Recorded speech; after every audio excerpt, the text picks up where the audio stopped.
বয়স আপনার 16 বছর হবে, ও মা খুশি হয়ে গেছে। নেন একটা চকলেট খাবেন। একটু বেদুন ভাষা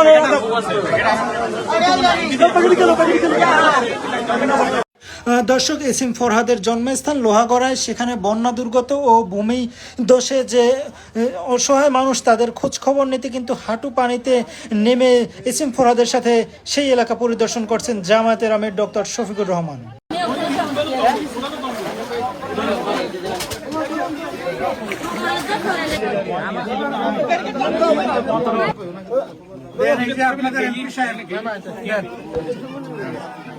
ঠিক আছে। সালাম দিয়ে তিনজনের চকলেট ডান হাতে নাও। সালাম দাও, হ্যান্ডশেক করো। সালাম দাও। আমাদের দাদু ডাক্তার শফিক সালাম দাও। আমাদের তো লাইট ডাহা চিল্লে না। আগের মতো পান যাইতে পারে।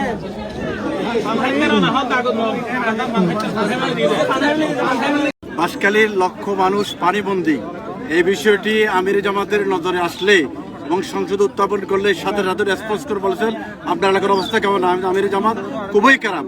উনি মাননীয় প্রধানমন্ত্রী এবং আমাদের দুর্যোগ মন্ত্রী সহ সকলের দৃষ্টি আকর্ষণ পূর্বক কথা বলার সাথে সাথে আমির জামাত বাঁশখালী মানুষের ডাকে প্রথমে সাড়া দিয়েছেন।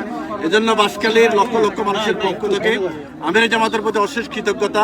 নির্বাচনের আগে আসতে পারেন নাই, কিন্তু বাঁশখালীর মানুষ দাঁড়িপাল্লায় এই আসনটি দাঁড়িপাল্লা বারখায় উপহার দেওয়ার কারণে, আমির জামাতকে উপহার দেওয়ার কারণে আজকে দুর্দিনে আমাদের কাছে চলে আসছেন। আলহামদুলিল্লাহ। কিছুদিন আগে হার্ট সার্জারি হয়েছে ওনার। তারপরও তিনি যেভাবে আমরা 22 সালের বন্যার সময় দেখেছি মানুষের পাশে ছুটে গিয়েছেন, মানুষের কষ্ট ভাগ করে নেওয়ার জন্য ছুটে গিয়েছেন। 24 সালের বন্যায় আমরা দেখেছি তাকে ছুটে যেতে, 26 সালের বন্যায় দেখি তাকে ছুটে যেতে, আর তাকে নিয়ে ট্রল করছেন। আপনারা এসি থেকে বের হতে পারেন না, এসি গাড়ি থেকে নামতে পারেন না, এসির অফিস থেকে বের হতে পারেন না, রুম থেকে বের হতে পারেন না, আর বিরোধী দলীয় নেতা সেখানে বৃষ্টির মধ্যে ভিজে পানি পাড়িয়ে জনগণের কাতারে চলে গিয়েছে, জনগণের কাছে। আপনাদের হিংসা হচ্ছে, তাই তো? আপনাদের এই হিংসাটা, আপনাদের এই ঈর্ষাটা একপাশে রেখে জনগণের কাতারে যাওয়ার চেষ্টা করেন।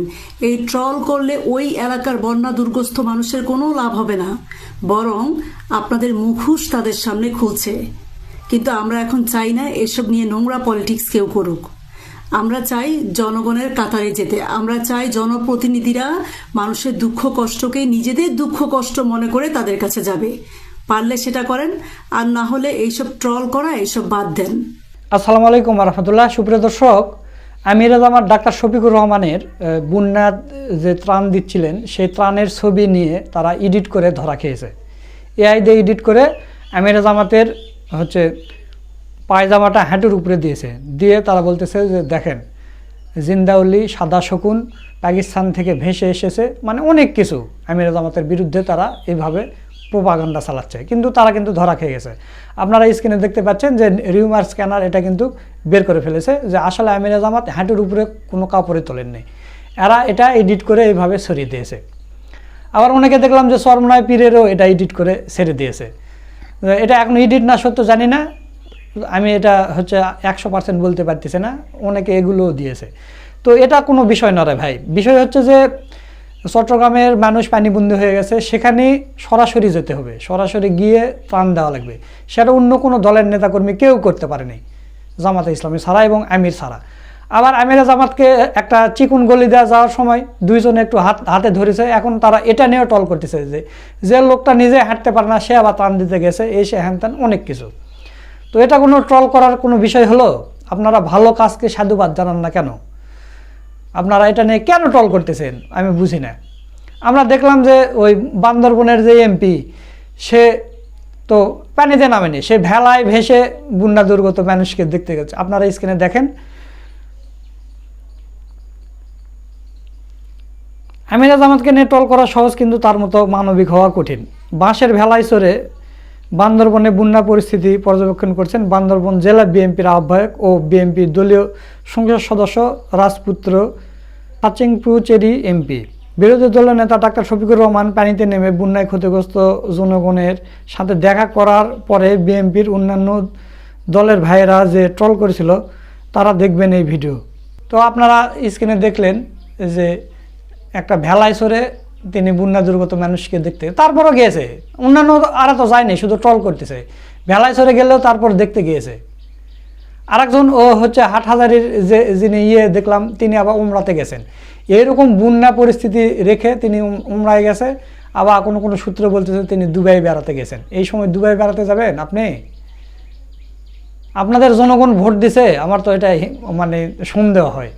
এরপরে আসি গেঞ্জির বিষয়ে। সাদা গেঞ্জি সাদা পায়জামা পরে কেন আমিরে জামাত ত্রাণ দিতে গেল? এটা নিয়ে বিএনপির ছাত্রীদের মাথার ঘাম পায়ে পড়ে যাচ্ছে, ঘুম হারাম হয়ে গেছে যে কিভাবে আমিরে জামাতকে নিয়ে ট্রল করা যায়। তো আপনি যখন কাজে নামবেন তখন এরকম পোশাক পরে কাজে নামতে হয়। আপনি জামাতের আমিরকে নিয়ে ট্রল করতেছেন, আর আপনাদের সর্বোচ্চ নেতা যার আদর্শে আপনারা দীক্ষিত, আপনারা বলেন আমরা তো কোনো মানুষের আদর্শে চলি না, আমাদের আদর্শ একমাত্র রাসূল সাল্লাল্লাহু আলাইহি সাল্লাম।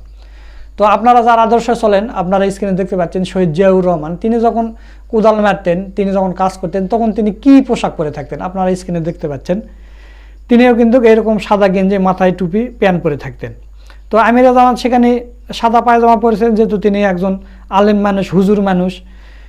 আর শহীদ জিয়াউর রহমান তো ওই রকমভাবে মানে হুজুর মানুষ নয়, এই কারণে তিনি প্যান্ট পরে আছেন, কিন্তু সাদা গেঞ্জি গায়ে আছে। তো তাহলে জামাতের আমিরের গায়ে যদি সাদা গেঞ্জি থাকে সেটা নিয়ে ট্রল হয়, আর শহীদ জিয়াউর রহমানের গায়ে সাদা গেঞ্জি থাকলে সেটা নিয়ে ট্রল হয় না। তো কেন ট্রল হবে না? তো দুটা তো একই গেঞ্জি। আপনারা আপনাদের নেতার ছবি এখন ফেসবুকে দিয়ে বলেন যে নেতা কেন এই ছবি পরে মানে এই গেঞ্জি পরে করলো। এটা করবেন না? আপনারা করবেন না। আপনাদের কাজে হচ্ছে বিরোধিতা করতে হবে। মানে আওয়ামী লীগের কাছ থেকে আপনাদের বাঁচানো, যে 1400 শহীদ হয়ে যে আপনাদের বাঁচাইছে, এটার ভুল হয়েছে। আপনাদের ধান খেতে, পাট খেতে যে শুয়ে থাকতেন, কবর ছাড়ায় শুয়ে থাকতেন, এটাই আপনাদের জন্য ভালো ছিল। আপনারা বিরোধিতা করার কিছু পান না। ওখানে মানুষ যে পানিবন্দি জীবনযাপন করতেছে, সেখানে 2 টাকা দিয়ে সাহায্য করা নেই, সেখানে যাওয়া নেই, কিছু নেই। আপনারা ফেসবুকে ঝড় তুলতেছেন যে জামাতের আমির কেন গেঞ্জি পরে গেল। গেঞ্জি পরে কেন গেছে সেটা তো জামাতের আমির বলেছে। আমি গেঞ্জি পরে আপনাদের সামনে আসার মানে হচ্ছে যে আমি এই এলাকার মেহমান না। আজকে থেকে আমিও বাঁশখালীর একজন মানুষ। আপনারা রাজি আছেন? বাঁশখালীর নাগরিকত্ব দিবেন আমারে? আলহামদুলিল্লাহ, আপনাদেরকে ধন্যবাদ। আর একটা বিষয় সেটা হচ্ছে যে মানে এখানে বিএনপির কেউ তো যায়নি, যে 2-1 গেছে, একজন 20 টাকার মুড়ি দিয়ে ধরা খেয়েছে, আর একটা বিএনপির যে নেতা গেছে তিনি আবার ভেলায় চলে গেছে। এগুলো তো আর নিউজ হচ্ছে না। যত নিউজ হচ্ছে সব জামাতের আমিরের পক্ষে এবং ছাত্র শিবিরের নেতাকর্মী যারা গেছে তারা ছাড়া তো কেউ যায়ও নি ওইখানে। তো এখন গণমাধ্যম পুরাটাই জামাতের পক্ষে চলে এসেছে। এখন এরা প্রোপাগান্ডা চালাচ্ছে যে জামাতের আমির কেন গেঞ্জি পরে গেল, মহিলার কাছে কেন গেল, এখন ছবি এডিট করতেছে, করতেছে, সে করতেছে, মানে কি আর বলবো। তো ভাই এরকম বিরোধিতা করে লাভ নেই, কারণ জামাতের আমির তো আজ থেকে যায়নি, ওই হাসিনার আমল থেকে 2022 সালে গেছে, 24 সালে গেছে এবং 26 সালেও গেছে। তো আপনারা তো আটকাতে পারেন, আপনারা তো এর আগে 2 বার তো জানেনি, এখন তো ক্ষমতাতে আছেন, এখনও যাচ্ছেন না।